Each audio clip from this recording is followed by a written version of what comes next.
A'udzubillahi minasyaitonirrajim. Bismillahirrahmanirrahim. Assalamualaikum warahmatullahi wabarakatuh. Alhamdulillahirabbil alamin wassalatu wassalamu ala asrafil anbiya'i wal mursalin sayyidina Muhammadin wa ala alihi wa ashabihi ajma'in. Ya alim Allahumma alimna ma yanfa'una wanfa'na bima 'allamtana wa zidna ilma wa arana al-haqqa haqqa warzuqna ittiba'ahu wa arana al-batila batila warzuqna ijtinabah. Ya Malikul Yawmiddin srif anna adzab jahannam inna adzabaha kana gharama wa innaha sa'at mustaqar wa muqama. Ya Ghafur Rabbana innana amanna faghfir lana dzunubana wa qina adzabannar. Allahumma ighfir lil muslimin wal muslimat fi Filistin wa fi kulli makan. Allahumma ansur ikhwanana al muslimin wal mujahidin fi Filistin wa fi kulli makan. Allahumma arzuqna imaman adilan ya aziz ya jabbar ya rabbal alamin. Amma ba'd. Alhamdulillah, segala puji dan syukur adalah milik Allah, Tuhan semesta alam yang telah menciptakan kita, dan karena rahmat dari Allah Subhanahu wa taala hari ini kita kembali dipertemukan Allah di channel YouTube iDream TV dalam program Tarbiyatul Aulad, ya, di mana kita akan kembali menggali berbagai ilmu, teori-teori ya di dalam ajaran Islam tentang bagaimana mendidik anak-anak agar menjadi pribadi-pribadi yang saleh. Tidak lupa kita baca salawat dan salam Allahumma shalli ala sayyidina Muhammad wa ala ali sayyidina Muhammad. Assalamualaikum ayuhan Nabi wa rahmatullahi wabarakatuh. Semoga Allah terima salat dan salam yang kita baca dan dilimpah curahkan kepada para nabi dan para rasul, wabil khusus ya Rasulullah Muhammad sallallahu alaihi wasallam.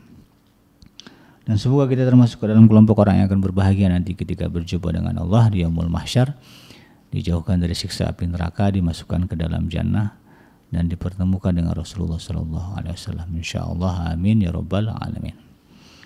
Sahabat hadirin yang dirahmati Allah dimanapun Anda berada, di dalam program Tarbiyatul Aulad seperti biasa kita akan mengkaji teori pendidikan ya di dalam Islam, pendidikan anak berdasarkan satu buku yang ditulis oleh Syekh Dr. Abdullah Nasirulwan, seorang ulama kelahiran Suriah yang kemudian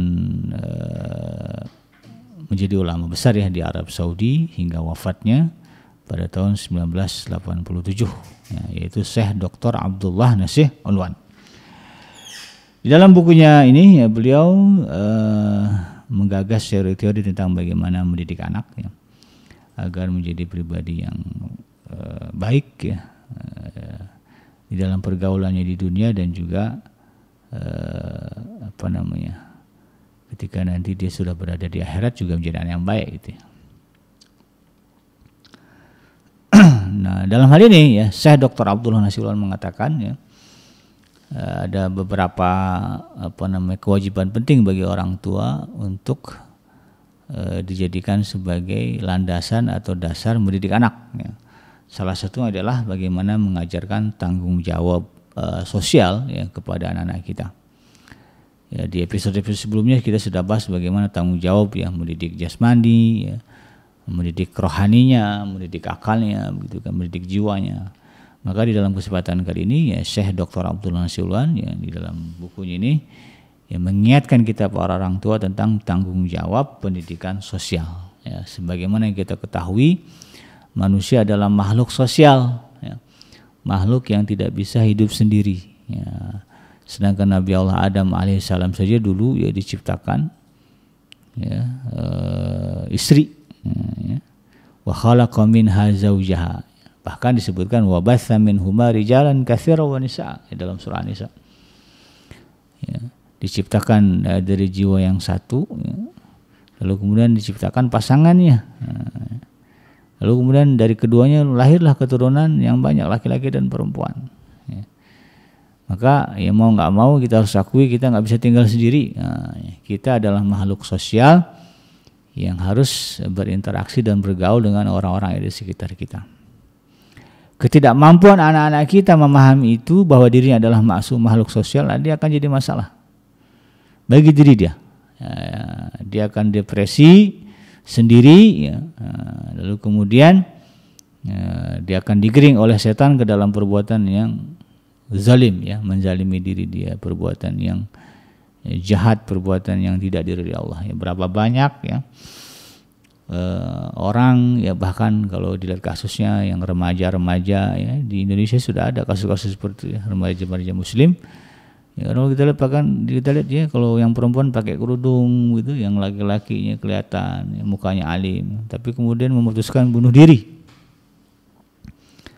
Ya karena itu tadi ketidakmampuannya ya, beradaptasi, ya, menyesuaikan diri dengan lingkungan sosial. Ya. Di kasus kapan itu anak SMP ya, loncat ya, dari lantai 4 kemudian mati. Ya, karena tidak mampu ya, berinteraksi, beradaptasi dengan lingkungan sosial. Nah, ini harus menjadi perhatian kita. Ya. Bagaimana agar anak-anak kita ini secara sosial ya, mereka juga mampu ya, mengimbangi, mampu menyesuaikan diri mereka dengan keadaan dan lingkungan yang mereka hadapi. Ya. Dan ini menjadi tanggung jawab orang tua. Ya.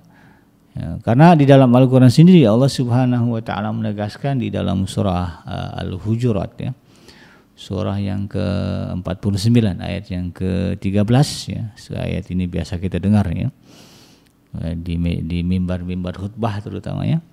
Allah menegaskan a'udzubillahi minasyaitonirrajim bismillahirrahmanirrahim ya ayyuhan nasu inna khalaqnakum min dzakarin wa unsa wa ja'alnakum syu'uban wa qabaila lita'arafu ya. In akramakum indallahi atqakum innallaha alimun khabir ya. Hai manusia ya. Inna khalaqnakum min dzakarin wa unsa, sesungguhnya kami telah menciptakan kamu ya, dari seorang laki-laki dan perempuan ya. Wa ja'alnakum syu'uban, lalu kemudian kami jadikan kalian berbangsa-bangsa ya, wa qabaila, dan juga bersuku-suku, li ta'arafu, agar kalian kemudian saling mengenal ya, saling mengetahui satu sama lain. In akramakum indallahi atqakum, sesungguhnya yang paling mulia di antara kalian semua adalah yang paling bertakwa kepada Allah. Innallaha alimun khabir, sesungguhnya Allah Maha mengetahui lagi Maha teliti. Nah, ya. Jadi sahabat Adrim yang dirahmati Allah, ini menjadi satu garis yang jelas ya, yang tidak boleh dilewati oleh orang tua ya, dalam mendidik anak. Garis ini harus menjadi panduan kita di dalam membentuk ya, karakter pribadi anak-anak kita, agar mereka kemudian secara sosial ya, bisa menyesuaikan diri. Bahwa faktanya Allah Subhanahu wa Ta'ala memang menjadikan kita sebagai makhluk sosial ya, yang bersuku-suku dan berbangsa-bangsa, masing-masing punya ciri khas, masing-masing punya adat dan istiadat yang berbeda, masing-masing punya aturan sosial yang berbeda-beda ya, baik menurut satu kelompok, tidak baik menurut kelompok lain ya. Sopan bagi satu kelompok, tidak sopan bagi kelompok lain, biasa bagi satu kelompok menjadi tidak biasa di kelompok yang lain. Sehingga kemudian orang-orang tua kita bikin pepatah ya, di mana langit dijunjung, disitulah bumi dipijak. Di mana bumi dipijak, disitulah langit dijunjung. Ya. Artinya ya, seorang manusia ya, seorang anak, dalam hal ini kita berbicara anak, harus punya kemampuan untuk beradaptasi, menyesuaikan diri dengan lingkungan sosial di mana dia tinggal.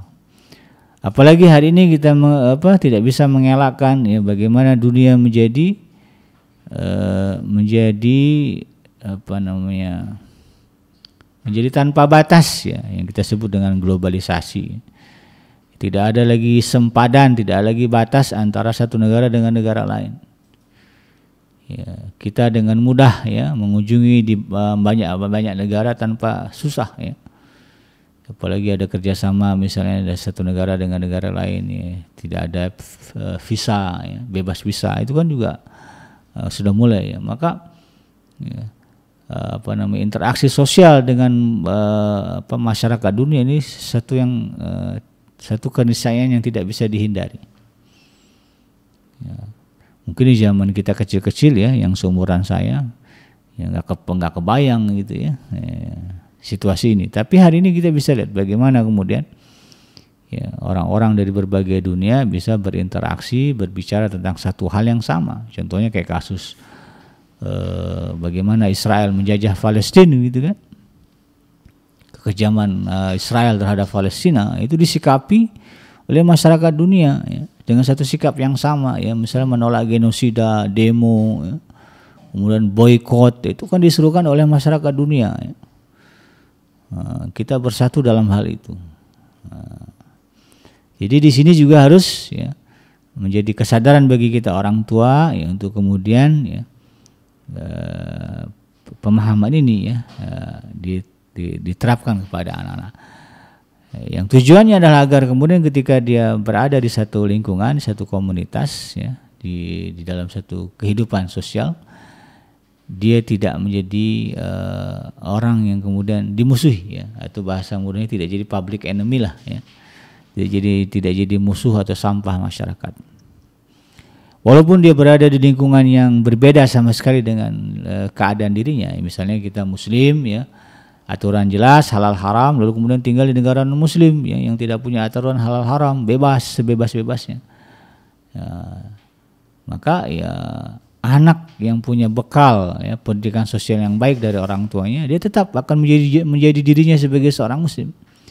Tidak terpengaruh dengan keadaan sosial ya yang sangat berbeda. Di satu sisi dia juga tetap bisa beradaptasi, berinteraksi. Kalau sekarang itu misalnya contoh contoh realnya kalau di Korea Selatan ya, lagi rame ini voli ya. Ada satu pemain voli ya, muslimah ya, yaitu Mbak Megawati Hangestri ya, maksudnya. Itu kalau saya lihat di wawancara-wawancaranya ya memang ya pasti ada masalah-masalah untuk penyesuaian diri, terutama masalah makanan ya, masalah interaksi gitu kan. Kalau dia muslimah kan nggak mudah untuk menerima pelukan ya dari yang bukan lawannya, dari laki-laki. Kadang-kadang kan habis ngegolin gitu ya, bikin poin, disamperin sama pelatih, maunya pelatih kan meluk dia. Satu sisi dia harus paham ya, bagi negara-negara seperti Korea itu hal yang biasa, tapi bagi dirinya sebagai seorang muslim itu tidak biasa. Nah, itulah yang kemudian saya perhatikan ya, disesuaikan ya. Ada niat yang baik dari Mbak Megawati Hangesti ini, dia panggilan ininya Megatron ya. Jadi beliau bisa menyesuaikan diri di situ, lalu kemudian bisa diterima dengan baik ya oleh lingkungannya, lingkungan atlet volleyball itu ya, sesama temannya atlet gitu kan juga dihormati, ya, masyarakat juga menghormati, tidak mempersoalkan jilbab yang dipakai, seragamnya beda sendiri ya. Yang lain pakai baju celana ketat-ketat pendek-pendek ya, beliau pakainya legging ya hitam ya, sampai ke nutup ya, cuman muka aja lah sama tapak tangan kelihatan. Tapi power ya, sekali nampar bola voli ya bisa bikin skor. Pernah rekor tertingginya 9 ke 11 ya, 11 kali servis semuanya masuk. Jadi tidak membatasi dirinya untuk berprestasi di tengah lingkungannya yang kemudian berbeda. Ini saya sangat mengapresiasi ya, kemampuan Mbak Megawati ini, Mbak Megawati Hangestri ya. Jadi ini patut dijadikan contoh juga ya bagi muslimah-muslimah yang lain untuk berprestasi di tengah lingkungan yang berbeda ya. Jangan kemudian terbawa lingkungan gitu ya. Tetap ya, dengan jati diri kita sebagai seorang muslim atau muslimah. Ini yang kemudian harus disadari orang tua dan menjadi catatan penting untuk membangun strategi mengajarkan kepada mereka tentang bagaimana berinteraksi secara sosial. Adapun maksud pendidikan sosial menurut Syekh Dr. Abdullah Nasiruddin adalah mengajari anak-anak yang mulai dari mereka kecil untuk berpegang pada etika sosial yang utama ya, dan juga dasar-dasar kejiwaan yang memang mulia ya, bersumber dari akidah Islam yang abadi dan perasaan keimanan yang tulus ya. Dia seorang muslim, ini menjadi pondasi utama dia di dalam berinteraksi secara sosial di tengah masyarakat dia. Ya, tujuan pendidikan sosial ini adalah agar seorang anak tampil ya, di masyarakat sebagai generasi yang mampu berinteraksi secara sosial dengan baik ya, dan juga beradab, seimbang, ya, kemudian secara pemikiran juga matang, dan dari sudut perilaku juga bijaksana. Sehingga tidak menimbulkan kontroversi yang menimbulkan permusuhan. Iya, saya nggak suka makan babi. Iya, kalau atlet, kalau pemain-pemain bola misalnya yang muslim itu kan banyak ya. Ya, dia tahu ya karena ada selebrasi ya, ya, nyiram minuman keras atau party atau pesta ya kemenangan ya. Yang muslim itu tetap pada jati dirinya sebagai seorang muslim, nggak minum alkohol, nggak makan babi gitu ya. No free sex gitu ya, nggak ada seks bebas. Ya mereka tetap dihormati dengan nilai sosial itunya itu. Ya. Nah, karena dia punya sikap yang bijak. Nah, ini yang penting untuk ditanamkan kepada anak kita. Jangan mentang-mentang berniat menjaga kesucian diri ya dari kekotoran yang ada lalu kemudian tidak bijak. Nah, yang ada malah nanti dimusuhi, bahkan mungkin dibenci dan tidak menjadi lahan dakwah. Ya, sayang gitu kan. Faktanya banyak yang orang-orang yang kemudian mampu berinteraksi secara sosial dengan bijak ya, mempertahankan nilai-nilai keislamannya, dan itu kemudian menimbulkan kekaguman dari orang-orang non muslim sekitar mereka, dan pada akhirnya kemudian menjadi pintu hidayah bagi orang-orang ini ya. Berapa banyak gitu ya, ulama-ulama kita, alim-alim kita, anak-anak muda kita yang ada di negeri orang ya, kemudian menjadi muslim gara-gara dan menjadi influencer ya, bagi masyarakat sekitar menjadi seorang muslim. Banyak tuh kalau di cerita-cerita mu'alaf ya, di Eropa, di negara-negara barat lah, di Amerika, yang kemudian mereka menjadi muslim gara-gara memperhatikan seorang muslim ya, atau berinteraksi dengan seorang muslim yang bijak di dalam bergaul. Nah, kalau yang dulu saya pernah ikuti cerita, misalnya ada satu cendekiawan muslim asal Amerika ya, Syekh Yusuf ST ya. Dulunya seorang pengkhotbah ya. Lalu kemudian berinteraksi dengan seorang pemuda Mesir ya, namanya Muhammad kalau nggak salah. Ya, Muhammad ini memegang nilai keislaman tetapi bijaksana di dalam bergaul. Dia melayani pergaulan dengan Syekh Yusuf ST ini sebelum dia muslim ya, dengan keluarganya ya, tanpa menyinggung-nyinggung masalah Islam itu. Ya, dia punya prinsip dia nggak boleh minuman keras, tapi tetap bisa berinteraksi bergaul. Pada akhirnya kemudian itu menjadi pintu hidayah bagi Syekh Yusuf ST ini. Lalu kemudian dia masuk Islam dan sekarang menjadi seorang dai ya, di Amerika yang terkenal ya, dan banyak mengislamkan orang-orang di negara dia. Nah, itu kan. Jadi ini pentingnya di sini begitu ya, sahabat Adrian.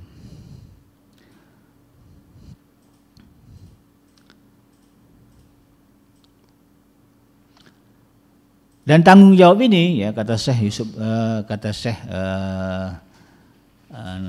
Dr. Abdullah Nasirwan yang beliau mengatakan tanggung jawab ini merupakan persoalan terpenting dalam rangka menyiapkan generasi ya, bagi para pendidik dan juga orang tua ya. Jadi kita akan persiapkan generasi seterusnya, maka ini harus menjadi kesadaran bagi kita pentingnya mendidik kemampuan sosial anak-anak kita. Bahkan ya, hal ini merupakan bagian dari setiap pendidikan yang telah ya, disebutkan dalam pembahasan kitab beliau ini ya, Tarbiyatul Aulad fil Islam ya, baik tentang keimanan, tentang moral ya, maupun juga tentang masalah kejiwaan. Karena memang kata beliau ya, pendidikan sosial ini merupakan bagian ya, gambaran nyata tingkah laku dan perasaan yang mendidik anak untuk melaksanakan hak-hak ya, berpegang teguh kepada etika ya, kritik sosial, keseimbangan akal ya, politik ya, dan juga interaksi yang baik bersama dengan orang-orang lain. Bayangkan ya, kalau kemudian anak kita nanti besar tuh tahu-tahu jadi warga negara Amerika atau warga negara yang mayoritas non muslim gitu kan, lalu berkarir di dunia politik begitu. Kalau dia nanti jadi presiden gimana? Nah, ini ya, kan nggak kebayang juga gitu. Tapi tetap dia seorang muslim. Nah, ini kita harapkan gitu. Nah, ini kita siapkan ya generasi itu. Realitas yang ada membuktikan bahwa keselamatan masyarakat ya, serta kekuatan bangunan dan kendalinya adalah tergantung pada keselamatan individu dan cara menyiapkannya. Dan dari sinilah ya, kata Syekh Dr. Abdullah Nasirwan ya, Islam memberikan perhatian yang serius terhadap pendidikan anak ya, baik sosial maupun juga behavior ya, atau tingkah laku ya. Maka dengan demikian ya, ketika anak-anak kita ini telah terdidik ya, dan terbentuk jiwa mereka, mereka akan mampu mengarungi kehidupan ya, dengan memberikan gambaran-gambaran yang sesungguhnya akan sosok ya, manusia yang cakap, ya, terampil, seimbang, cerdas dan juga bijaksana. Nah, Ini yang kita mau.